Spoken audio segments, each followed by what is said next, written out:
नमस्कार, मैं राजेंद्र भगत।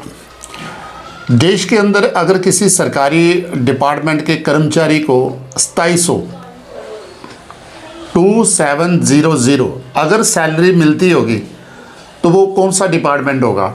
2700 रुपया सैलरी आज इस भारत के अंदर, और वो भी 2025 में।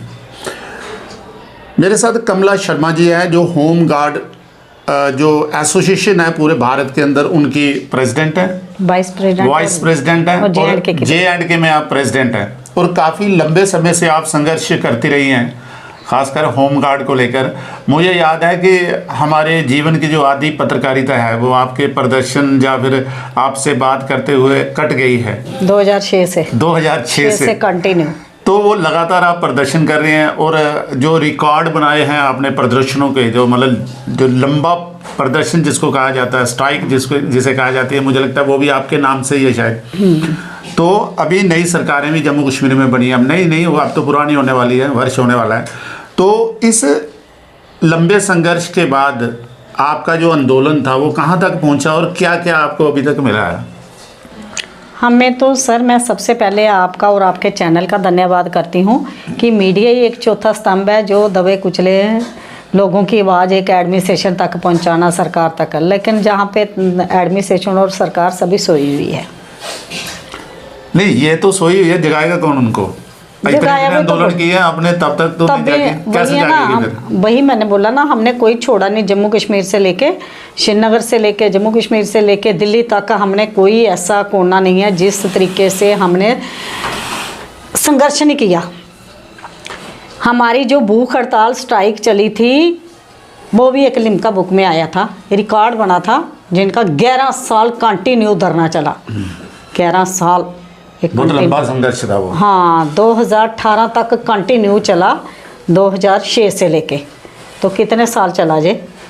तो उसके बाद भी चलता ही रहा कि बैठे नहीं हैं हम, कि कोई बैठ जाता अक जाते हैं जैसे लोग कि हूँ अस दुखी हो गए। लेकिन असें अपना एक रखा कि असें इसी चलाना जो मर्जी हो, जब तक टांगों में दम है। सरकार के साथ नहीं, आप जब भी मैंने देखा है कि इलेक्शनों से पहले बड़ी एक्टिविटी थी, आप लोग मिल रहे थे, जो नए लीडर जो चुने जाने थे उनसे भी आप मिल रहे थे। तो आपसे भी मैंने लास्ट बार जो इंटरव्यू किया था उसमें आपने कहा था कि नहीं, हमें उन्होंने थोड़ा भरोसा दिया है कि हमारी सरकार आएगी, हमारे लोग आएंगे, तो हम लोग आपकी डिमांड्स को सुनेंगे। लेकिन कुछ भी नहीं। भाई, दुनिया भरोसे पे ही कायम है ना, किसी के भरोसे पे। पेच कहाँ पर फंसता है? तो वही हम कहते हैं कि भरोसे पे कायम है। ठीक है, हम कहते हैं कि जो हमारा 2019 में 5 अगस्त 2019 में जब ड्यूटी बना, तब भी हमें बहुत उम्मीद हुई थी कि हमें, चलो सरकारों ने कुछ नहीं दिया, अगर ड्यूटी बना तो ड्यूटी का तो मिलेगा। कि जब ड्यूटी बनता है तो ड्यूटी में यही होता कि जो ऑल ओवर इंडिया में ड्यूटी में मिलता वो इन लोगों को भी मिलेगा। जैसे हम दूर की क्या बात करेंगे, नियरेस्ट स्टेट हमारी चंडीगढ़ है ड्यूटी, जहाँ पे इस वक्त 56,000 रुपया सैलरी होमगार्ड को मिल रही है। 56,000 रुपया सैलरी जो होमगार्ड को मिल रही है। तो हमें बड़ी उम्मीदें हुई उस वक्त की ड्यूटी बन गया तो ड्यूटी पे हमें तो ना स्टेट थी तब मिला, ड्यूटी बनी तब भी हम जैसे थे वैसे। हम एक सरकार को नहीं बोलते हैं कि एक सरकार ने हमारे साथ किया, जितनी भी सरकारें आई सभी ने हमारे साथ विश्वासघात ही किया। दूसरी बड़ी बात सर ये है कि एक सुप्रीमो पावर जो होती है ना, लोग उस पर बड़ा विश्वास रखते हैं। हमें भी बड़ा था विश्वास। हमने हाई कोर्टों में इतना लड़ा केस की कोई छोड़ा ही नहीं है, कि कंटिन्यू आज भी चल रहे हैं। उसके बावजूद सुप्रीम कोर्ट की एक जजमेंट आती है 11 मार्च 2015 में, पूरे हिंदुस्तान में वो लागू हो गई। एक वायदा ऐसी एक जे&के स्टेट है जहाँ पे वो अभी तक लागू नहीं हुई है। क्या देश का क्या कानून है? क्या कहता है देश का कानून? जब हम भारत के साथ हैं तो फिर जे&के को अभी भी एक आंख से देखा जा रहा है, और साथ में यूटी भी है। वही मैं कह रही हूँ, अभी भी उसको पिछड़ा पानी दिखा जा रहा है कि लोगों को बड़ी उम्मीदें थी इसके। मैंने एक बात शुरू में कही थी, 2700 रुपये सैलरी जो रखी थी। आप मुझे ये बताएं कि आपके डिपार्टमेंट के अंदर जितने भी कर्मचारी हैं मिनिमम 2700 लेते हैं, उससे ऊपर वो कितनी तक उनकी ज़्यादा से ज़्यादा कितनी सैलरी है उनकी? वो कैटेगरी में बांटा होगा ना? नहीं नहीं, कोई कैटेगरी नहीं इन्होंने बनाई, कोई कुछ नहीं। जब ये हमारी ट्रेनिंग होती है तब हमें मिलता है 9,000 मंथ का। तो वैसे ऐसे 2700। तो जितना काम मतलब ट्रेनिंग के समय आपको ज्यादा पैसे मिल रहे हैं? हाँ। और उसके बाद 2700 रुपया? 2700 रुपया। तो मुझे बताएं कि देश के अंदर, भारत के अंदर, क्या दुनिया के पूरी दुनिया के अंदर जो लेबर है सबसे कम जिसको सैलरी कही जाती है, तो उनको लेबर को माना जाता है कि लेबर को बहुत कम मिलती है, गरीबी रेखा से नीचे बेचारे आते हैं, उनकी सैलरी कितनी है पर डे की? लेबर एक्ट के तहत भी आप देखा जाए तो लेबर भी आज आप किसी मजदूर को घर में लगाते हैं वो भी 800-1000 से नीचे नहीं लेता है। वो तो छोड़ो 500-700 वाली बात ही नहीं है। मतलब आप लोग जो तो हम तो मजदूरों से भी बदतर है ना। मतलब क्यों एक यूनिफॉर्म डाल के यूनिफॉर्म के अंदर भी जो हम है कि यूनिफॉर्म के अंदर भी शोषण हो रहा है कि हम तो मजदूरों से भी बदतर है। अगर जे लोग एक साइड यूनिफॉर्म पहनते हैं, वेपन ट्रेनिंग करते हैं, हार्ड ट्रेनिंग करते हैं, चाहे अभी फ्लड आया है, डिजास्टर जैसे भी हालात बने तो आपातकालीन जो भी तो स्थिति होती है, हाँ कहीं भी कोई होता इसके बावजूद भी आपको देखा मैंने अक्सर सिक्योरिटी करते हुए कुछ किसी भी तरह के जब कोई टेंशन बनती है या कुछ बनती है, जैसे कोविड आया है, कोविड में आपने देखा कितनी लोगों ने सैलरी लेके की। आप डेली देते हो? हाँ, जब सर कोविड आया लोगों ने सैलरी लेके काम किया, वो भी अंदर सो जाते थे, बड़े बड़े लोग थे, आपने भी खुद देखा, हमने क्या बोलना।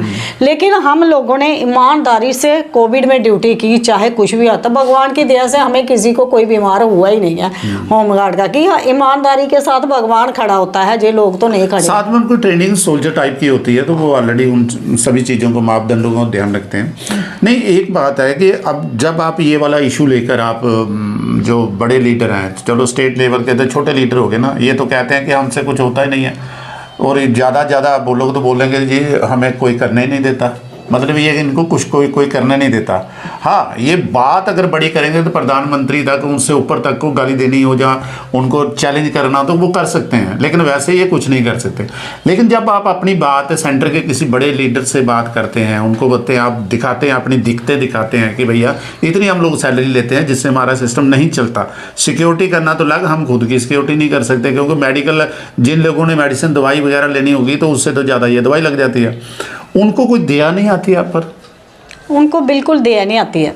और जो ऑफिसर सर, एक बार बड़ी बात ये है कि जो ऑफिसर हमारे फेवर में लिखेगा ना कि सेंट्रल गवर्नमेंट को ये इनकी ड्यूटी अच्छी है, ये काम कर रहे हैं, उसको रात में ट्रांसफ़र हो जाती है। ये पता नहीं कौन से इनके पास कोई छड़ी का। अच्छा, जो चैलेंज देगा जहाँ बात करने वाला होगा उसको उड़ा देंगे। हाँ, जैसे मैं कहती हूँ कि हमारे 2008 में गुलाम नबी आज़ाद साहब थे जब, तो इन्होंने बड़ा अच्छा प्रपोजल बनवाया, हमने धरना दिया था इनके सीएम ऑफिस में जाके, तो धरना शरना आज़ाद साहब ने अभिनव थिएटर में आए थे, तो मैंने इनको तभी पकड़ा था। आज़ाद साहब ने सभी डीजी को, आईजी थे हमारे, उनको सभी को बुलाया उसी वक्त, तो पूरी कमेटी बनाई। वो भी रिपोर्ट मेरे पास पड़ी है 2007 की, 2008 की, दोनों रिपोर्टें हमारे पास पड़ी हुई है, जिसमें उन्होंने कैटेगरी बनाई। बड़ा अच्छा लगा, सर ने हमें भी बुलाया, उनको भी बुलाया, आमने सामने जो भी बात हुई बड़ी अच्छी लगी। एक चीफ मिनिस्टर थे वो, तो उन्होंने बनाया, तो ये कमेटी शमेटी बनाई, सारा उसमें हो गया कि 3 कैटेगरी बनाएंगे इतने साल के अंदर, ये कांस्टेबल लगाएंगे। तब तो कांस्टेबल का 2.5 ईयर ये होता था, तो उसके अंदर तो हमने भी उनसे किया। उसके बाद जो है तो कोई 4th क्लास में कर देंगे, उसके बाद जो ज़्यादा एज्ड होंगे तो उनको एसपीओ में कन्वर्ट कर देंगे। हमने बोला सर कोई दिक्कत नहीं है हमें, आप करो। कमेटी शमेटी बन गई, फिर सरकारें गिर गई, मतलब वही रहा जो चलता रहा। हाँ, मुझे एक चीज़ बताएं तो सर सुनना, ये वाली बात बड़े मज़े की है। फिर उसके बाद भी हमारा ये सरकारें आती रही जाती रही, चलता रहा। 2012 में भी हमें हमारे दिलबाग सिंह सर 2 बार हमारे डीजी आए, 2018 में भी आए, तो पहले भी आए थे, ये 2 बार रहे। इन्होंने भी बड़ा अच्छा हमें भी बुलाया श्रीनगर, हम भी गए, रात को ही उनको ट्रांसफ़र कर दिया। दूसरी अभी बड़ी बात थी, जब 2018 में महबूबा जी की सरकार थी और इनकी बीजेपी की सरकार थी, दिलबाग सिंह हमारे डीजी आए, फिर तो फुल डीजी बन गए पुलिस के। उसके बाद हमारे आए तो उन्होंने बड़ा अच्छा, हम जब जाते, मैं सल्यूट करती हूँ ऐसे ऑफिसर को भी, कि उन्होंने बड़ा लड़ा गवर्नमेंट के साथ कि अगर मैं पंजाब से हूँ, मेरे पंजाब में होमगार्ड को इतना मिल रहा है तो मेरी जम्मू कश्मीर की होमगार्ड को क्यों नहीं मिल रहा। अगर कहीं कोई सेंटर से डेलीगेशन आता था, वो हमारी अपॉइंटमेंट करते थे कि जाओ आप। कभी उन्होंने हमारे खिलाफ ये नहीं कहा कि आप प्रोटेस्ट कर रहे हो, धरना बोलते आपका राइट्स है, आप लड़ सकते हो। ऐसे ऑफिसर भी होते हैं। उन्होंने बड़े अच्छे तरीके से उन्होंने भी बनाया। वो अंदर कैबिनेट में गए, फाइल लेके सारा कुछ किया। हम जाते रहते थे दफ्तर, उन्होंने कभी हमें मना नहीं किया कि आप नहीं आओ मेरे दफ्तर में। जब भी कॉल भी करो, कॉल भी उठाते थे वो। तो उन्होंने बड़ा अच्छा बनाया, तो बुलाया और कहा कि जो उनको मिलता तो वो इनको मिलना चाहिए। 2018 की बात है, वो भी हमारे पास पूरी कापी है उसमें सारा अंदर गए। तो हम बाहर बैठे थे सेक्रेटरी में ही। तो जैसे बाहर आए तो कुछ लोग कहने लगे दिलबाग सिंह की ट्रांसफ़र हो गई है। हमें बड़ा शॉकिंग लग गया कि दिलबाग सिंह सर की शॉकिंग हो गई है। हमें आगे ही पता था कि जो ऑफिसर हमारे फेवर के लिए लड़ेगा और करेगा उनको उठा दिया। फिर हम गए तो हमें भी बड़ा रोए, तो वो भी खुद बोलते कि शायद मेरे हाथों से आपका भला नहीं होना था। तो बड़ी बात है कि जब वो लोग कहीं बोलते हैं ना आपके साथ इतना था तो फिर वो डीजी बने। जब होमगार्ड का डीजी लग गया तो पुलिस का लग गया, तो वो कैसे इंटरफेयर कर सकते थे? देखिए, अगर बड़े लेवल पर आप जाओगे तो स्टेटों के अंदर इस तरह के डिसीजन होते हैं, क्योंकि एक कर्मचारी, चाहे जैसे आप कर्मचारी हैं, चाहे डीजी लेवल का एक कर्मचारी हो, है तो वो कर्मचारी है, तो उनके हाथ सबकी एक बागडोर जो होती है वो सरकार के हाथ में होती है। ये डिपेंड करता है कि सरकार कितनी ईमानदार है। अच्छा, दूसरा मुझे ये बताएं कि जैसे जम्मू कश्मीर में आप अपने इस इशू को लेकर लड़ रहे हैं, तो दूसरे अलग अलग राज्यों में भी ऐसा कुछ है कि जहाँ उन राज्यों में स्थिति बेटर है जो आपके होमगार्ड है? सर, ऐसी स्थिति किसी में स्टेट में नहीं है, सिर्फ एक तमिलनाडु में है। तो असम में भी ठीक हो गया, उधर भी हम गए। तमिलनाडु में क्या है वहाँ? तमिलनाडु में भी यही हाल है उधर। चलो हमसे फिर भी 200 फालतू मतलब कहा जाए तो सबसे जो बुरी स्थिति है वो जम्मू कश्मीर में है। हाँ, जम्मू कश्मीर और तमिलनाडु।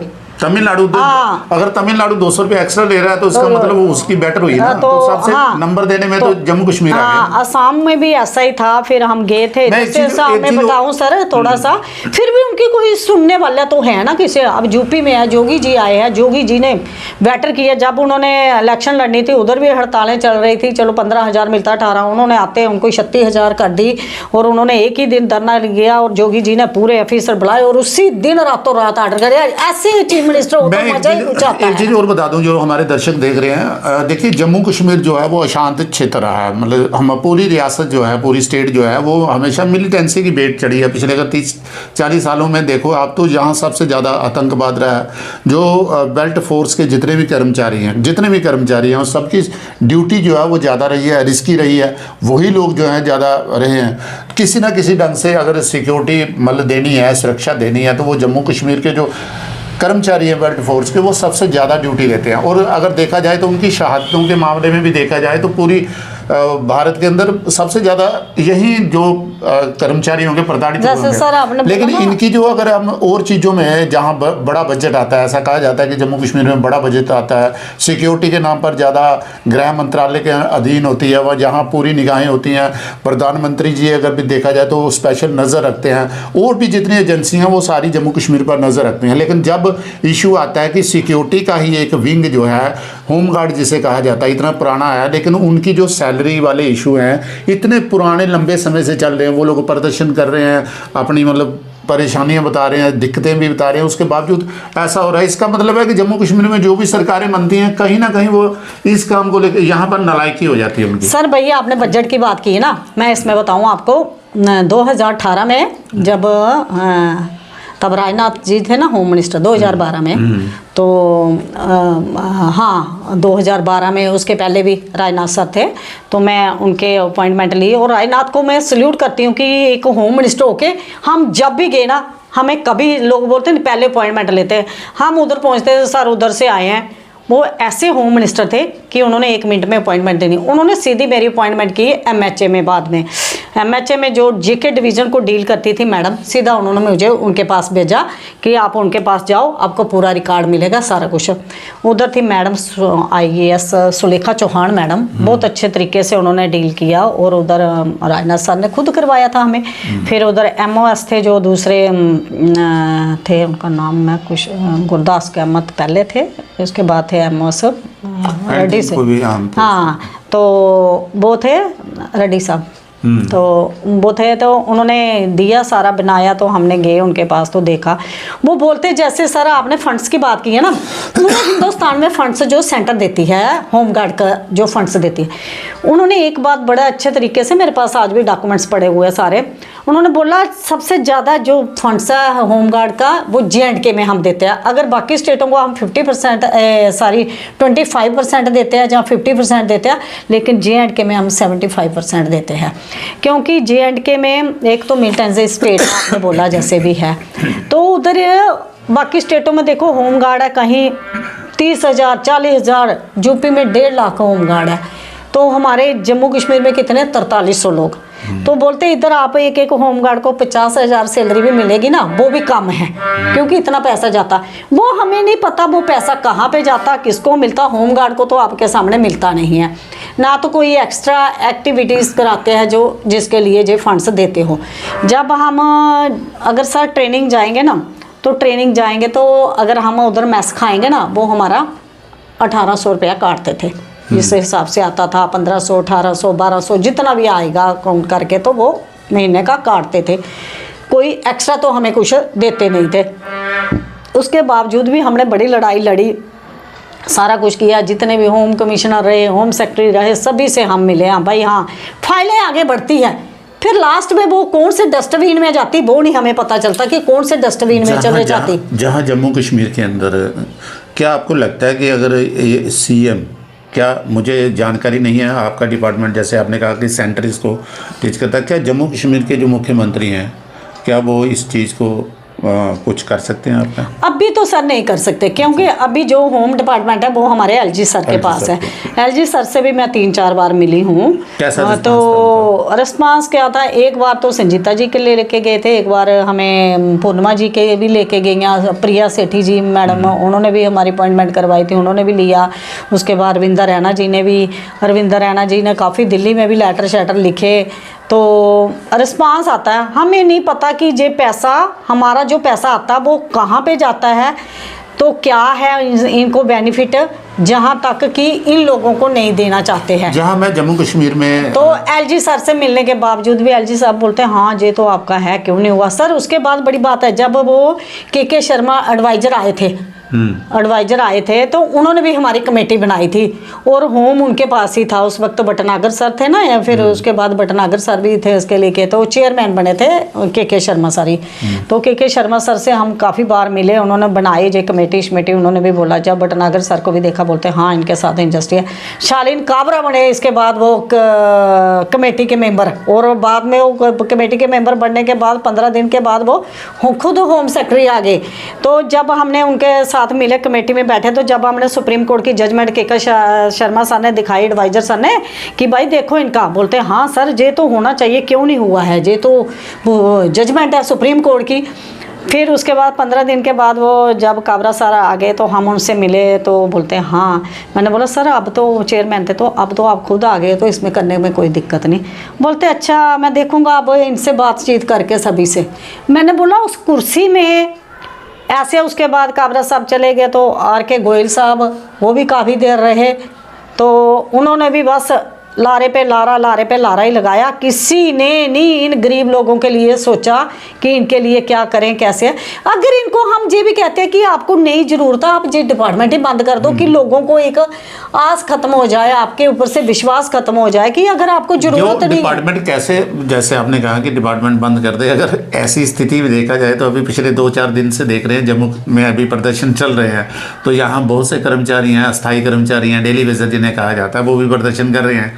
तो वो भी इन्हीं मांगों को लेकर पिछले लंबे समय से 8-10 साल से, मतलब उससे भी लंबे समय से प्रदर्शन कर रहे हैं। तो रही बात अगर वो डिपार्टमेंट बंद करने की, तो फिर सिस्टम कैसे चलेगा? नहीं, इनको अगर जैसे आपने कहा कि भाई डिपार्टमेंट ही बंद कर दो, तो वो कौन से डिपार्टमेंट बंद करेंगे? नहीं, उनकी छोड़ो, होम गार्ड के लिए हम कहते हैं, क्योंकि उनको तो फिर भी 9-10 हज़ार तो मिलता है ना। जनरल में कह रहा हूँ, नहीं उनको तो फिर भी 9-10 हज़ार मीडिया हम लोग यही जो फेस आप कर रहे हैं, यही चीजें फेसबुक कर रहे हैं, तो वो भी यही कहते हैं कि भाई साहब निकाल ही दो हमें, लेकिन वो कहते हैं कि निकाल देंगे तो हमारे घर का पानी कैसे आएगा, हमारे घर का सिस्टम कैसे चलेगा? वही है ना, इनको फ्री में लेकिन देना भी कुछ नहीं, तड़फाना भी है। तो एक होम गार्ड ही इनको फ्री की फोर्स मिली हुई है बड़ी बात सोचो।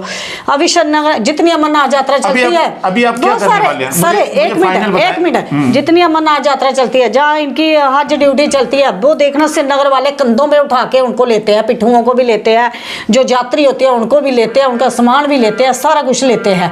तो फिर उनके साथ क्यों हम बोलते हैं, जब आप बोलते हैं एक विधान एक निशान एक संविधान, एक देश में दूसरा कानून कोई नहीं चला, तो मैं बोलती हूँ जम्मू कश्मीर में तो आज भी चल रहा ना होमगार्ड के साथ। बाकी मैं किसी की बात नहीं करती, मैं अपनी बात करती हूँ। एक सवाल और पूछते हैं, अभी आपने जैसे प्रदर्शन किए, सब कुछ किए, अब आपको राजनीति भी जम्मू कश्मीर की समझ आ गई होगी। आपने अक्सर देखा होगा कि हमारे जम्मू कश्मीर में जब से सरकारें बनी हैं, या फिर जैसे भाजपा, एनसी या दूसरे लोग हैं, अधिकतर समाचार वही आते हैं जिसमें एक नेता जो होता है वो दूसरी पार्टी के नेता को कटाक्ष कर रहा होता है। ज़्यादातर बड़े समाचार ऐसे ही आते हैं कि उस मंत्री ने उसके खिलाफ ये बोला, इस मंत्री ने उसके खिलाफ ये बोला। कभी वर्ग को लेकर कोई ऐसा समाचार आपने पिछले 1 साल में देखा कि एक नया समाचार आया हो, उस डिपार्टमेंट के लोगों को ये सरकार ने गिफ्ट दिया है, आम पब्लिक जो थी उसमें ये गिफ्ट दिया है, या फिर कोई महंगाई के मामले में जब यहाँ सरकार आने के बाद ये हुआ, कुछ ऐसा आपने सुना पिछले 1 साल 1.5 साल में? हमने 1.5 साल के क्या पहले भी नहीं। देखो अभी जब इनकी 1,60,000 सैलरी थी ना, तो इन्होंने 3 लाख कर ली अपनी, 1,90,000 पेंशन कर ली। किसी ने किसी गरीब आदमी के लिए बोला डेली वेजर के होम गार्ड नहीं, हाँ नहीं, तो किसी ने बोला, किसी ने एक ने नहीं बोला। उसके बाद इन्होंने ये भी नहीं बोला कि हाँ ये लोग हमारे पास आते हैं, हम इनके हक के लिए आवाज़ उठाएं, तब ये सभी एक होते हैं। सरकार मैं बोलती ना, किसी की भी और नेता को आजकल अपना घर भरना है किसी गरीब के बारे में, इसी गरीब जनता ने इनको वोट डाल डाल के लाइनों में लग लग के इनको सिंहासन पे बिठाया है। और ये ऐसे नहीं बन गए, हम और आप जैसे लोगों ने ही इनको बनाया है, चाहे किसी ने भी बनाया तो है ना किसी न किसी को। लेकिन इनसे अब उम्मीदें वो मैं बोलती लीडर ही ऐसे थे नहीं रहे है, जो मैं बोलती है कि हम इतनी बार पार्लियामेंट में गए, किसी हमारे नेता ने उधर आवाज़ नहीं उठाई कि इन जो लोग आए हैं इनके साथ मिलिए। मैं बोलती बाहर की स्टेटों के, जब मैं एमपी देखती हूँ, जब हम भी जाते हैं, जैसे हमारे साथ हर स्टेट के प्रेसिडेंट आते हैं, जब हम उधर डेलीगेशन जाता है, लेकिन हमारे जम्मू कश्मीर वाले कभी फ़ोन नहीं उठाएंगे, वो किसी भी पार्टी के होंगे। लेकिन मैं सल्यूट करती हूँ, जब मदन लाल शर्मा थे, आज भी मेरे पास उनकी सीढ़ियाँ पड़ी हुई है, आज भी मेरे पास उनके वो लेटर पड़े हुए हैं। जब भी वो पार्लियामेंट लगी उन्होंने क्वेश्चन भी उठाया, लगाया भी, चाहे जैसे भी टाइम देते थे। आज भी वो मुझे देते थे, देखो मैंने क्वेश्चन उठाया, जहाँ करना सरकार का, तब भी यही सरकारें थी जिन्होंने हमारा बेड़ा गर्क किया हुआ। आज भी वही सरकारें हैं, अभी बढ़ती हुई है। तो ये लड़ के उन्होंने हमें 5% 4% कोटा दिया। उसमें मेरे अभी जो लिस्ट निकलेगी ना, उसमें 166 पोस्ट थी होमगार्ड की, लेकिन 111 ने क्वालिफाई कर दिया। तो बड़ा गर्व लगता है, कुछ लड़कों ने बड़ा अच्छा रिस्पांस दिया मुझे भी।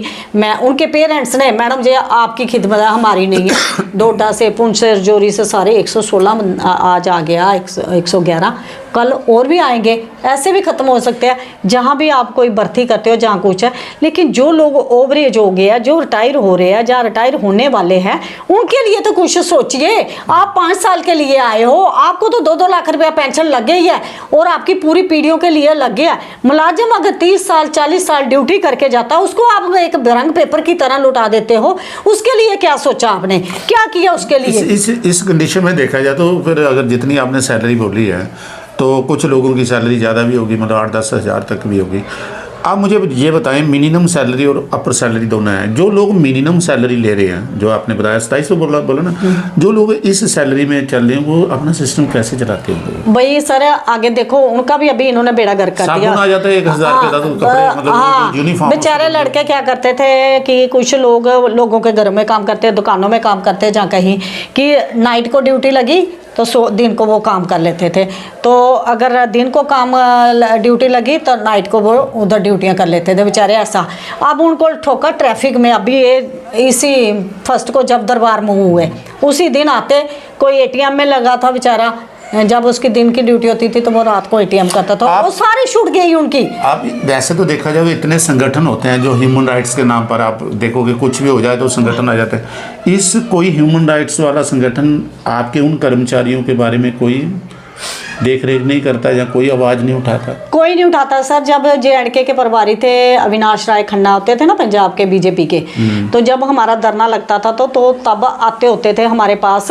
तो उन्होंने भी ह्यूमन राइट्स में खुद भी लगाया था और किया भी था। तो उन्होंने एक बार राज्यसभा में भी दे दिया था, उसके बावजूद भी यही बना कि इनका हो जाएगा। बट कमला जी, अब आपने क्या सोचा हुआ, अब क्या करने वाले हो? मतलब सारे आपने दरवाजे तो खड़का के देख लिए, जम्मू कश्मीर में सरकारें भी अपना ली, सब लोगों से भी मिल ली है, हाँ। सेंटर में मिल लिया, अब क्या करोगे आप? अब हमारा एक ही इशू है, जो लोगों का कैट का आर्डर डिसंगेज किया था, जिन लोगों को निकाला हुआ था बेचारों को, चाहे वो रनिंग में है चाहे वो डिसंगेज है, मेरी सबसे पहले उनसे सरकार से 1 हफ्ते का, हमने कल भी यही कहा था कि 1 हफ्ते का टाइम दे रहे हैं हम।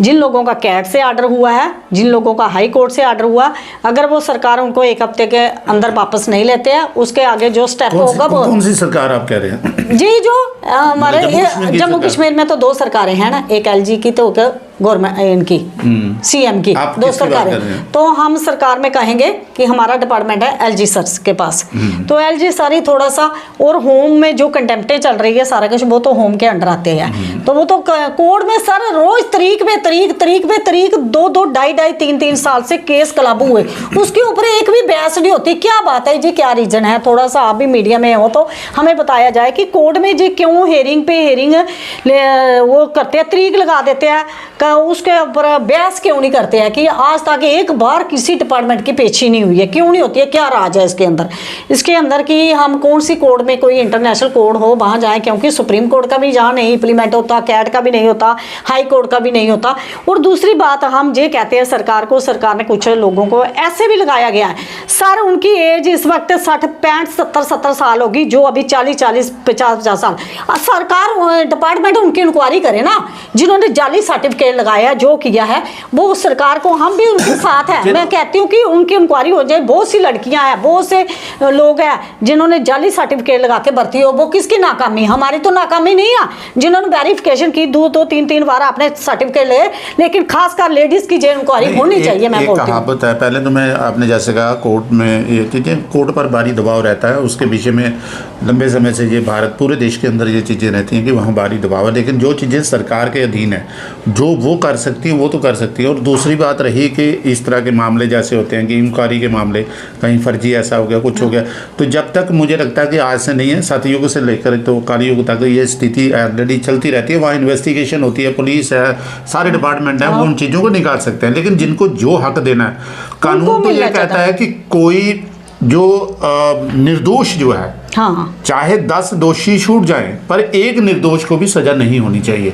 ये कानून के मतलब कहा जाता है। और दूसरा, मैं जो हमारे यहाँ जम्मू कश्मीर के अंदर जो पूरा शासन की एक जो ऊपर LG शासन जिसे कहा जाता है UT के अंदर, तो प्रमुख पद होता है। तो मुझे लगता है कि जैसे आपका भी मामला वहाँ तक है, या फिर दूसरे जो मामले हैं, एक अच्छा संदेश दे रहा है। बहुत से पूरे जम्मू के अंदर, जम्मू कश्मीर के अंदर इस तरह की एक डिमांड रहती है हमेशा से कि जो LG का जब शासन जम्मू कश्मीर में रहता है या गवर्नर का शासन रहता है, तो लोगों को थोड़ी रिलीफ मिलती है। बतौर दूसरी सरकार के लोग इस प्रक्रिया को लोग खुश रहते हैं। हाँ। तो मुझे लगता है कि अभी भी ये बड़ा अच्छा मौका है कि जब आप लोग LG साहब के पास जाएं, या हो सकता है उनको भी कोई इसमें तकनीकी प्रॉब्लम लगती हो, शायद क्या है क्या नहीं, अगर ये मामले सुलझा जाते हैं, मुझे लगता है कि LG सर से अभी भी टाइम ले रहे हैं, बड़ी बार अभी 1 साल से टाइम ले रहे हैं, सर ने हमें टाइम ही नहीं दिया। तो हम मीडिया के तहत भी कहते हैं कि LG सर, आप बहुत से काम आप भी कह रहे हैं कि मेरे पास तो होम डिपार्टमेंट है, बाकी सारा सरकार के पास है, तो हम खुद LG सर के पास हैं, तो उम्मीद अपील ही कर सकते हैं सर के आगे, और क्या कर सकते हैं। तो सर से यही अपील करते हैं, सर प्लीज रिक्वेस्ट करती हूँ कि अगर आप खुद यूपी से आए हो तो उधर की सैलरी और जम्मू कश्मीर की सैलरी में भी डिफरेंट नहीं। एक बात तो मैं कहूँगा, एक बात, यूपी का नाम लिया, मैं यूपी में जाता रहता हूँ, लखनऊ वगैरह, कि वहाँ की जो प्रशासन की जो प्रक्रिया है, जहाँ वहाँ के जो बड़े बड़े रोड है, जो यूपी है, मुझे लगता है कि आज की डेट में लखनऊ में रात में रहा था मैं, वहाँ की नज़ारा देख के मुझे लग रहा था कि मैं न्यूयॉर्क में हूँ, मतलब एकदम से मज़ेदार था। और वहीं के आप जम्मू कश्मीर में शासन भी कर रहे हैं, उम्मीद करते हैं कि आपका ये जो शासन है कि लंबा चले, और आप उसी तरह का यहाँ जम्मू कश्मीर के अंदर, खासकर जम्मू में भी आप उसी तरह की वो सारी चीज़ें, रात को भी ये जगमगाता रहे, इस तरह का शासन आप लेके आए, हम तो कह ही सकते हैं। वही जैसे बनारस में है, प्रयागराज में है, हर हर जगह पे मथुरा वृंदावन में कहीं भी जाओ तो उत्तर बड़ा बयानी अच्छा प्रमंडल जम्मू में भी अब इसी तरह का हो तो, जाए सारा सिस्टम, तो हाँ, हम तो उम्मीद वही ही कर बोलते हैं सकते कि एक नाम रहेगा आपका भी कि आपने एक अच्छा उम्मीद काम कर सकते किया हैं कि इनकी है। लंबी- तो सर लंबे समय से डिमांड मैं है। यही रिक्वेस्ट करूंगी एलजी साहब से, सर प्लीज एक बार टाइम दीजिए, हम आपसे कुछ इशू हैं जिसके ऊपर बात करिए, जो आपको अच्छा लगेगा आप उसके ऊपर इम्प्लीमेंट करिए। तो हम और कुछ नहीं कह सकते हैं, एज ए आपकी एक बहन भी हूँ, एक उस नाते भी, एक डिपार्टमेंट भी है हमारे साथ। तो बहुत गरीब जनता है जो जुड़ी हुई है हमारे साथ, गरीब लोगों के। हमने किसी पॉलिटिकल से कुछ लेना नहीं, कोई इलेक्शनें नहीं लड़नी हम लोगों ने, कोई किसी का प्रोपोगंडा नहीं किसी ने। हमारे लिए सभी सरकारें एक जैसी है, लेकिन इस वक्त तो आप हमारे हेड हो, आपसे यही करें कि जो कोर्ट का आर्डर है जिन लोगों को निकाला हुआ वापस लिया जाए। जो 5-7 जजमेंटें हैं जिन लोगों की बेचारों की, जो बहुत गरीब लोग हैं, सर आपको दुआएं देंगे क्योंकि इन्होंने अपना घर बार छोड़ा, चलो और नहीं कुछ, इनके बच्चों की फीस ही से कोई ऐसा फैसला हो जिसमें जितने जो होमगार्ड के कर्मचारी वो ये कह सकें कि हमने 2025 के अंदर, यहाँ एक शासन हुआ करता था एलजी साहब का, मनोज सिन्हा साहब हुआ करते थे, उस शासन में हमें ये चीज मिली थी, वो शायद इतिहास बन जाए। वही बहुत मैं कह बहुत रही बहुत हूँ कि धन्यवाद सर, आपका समय दिया। जय हिंद जय भारत। तो होमगार्ड एकता जिंदाबाद है।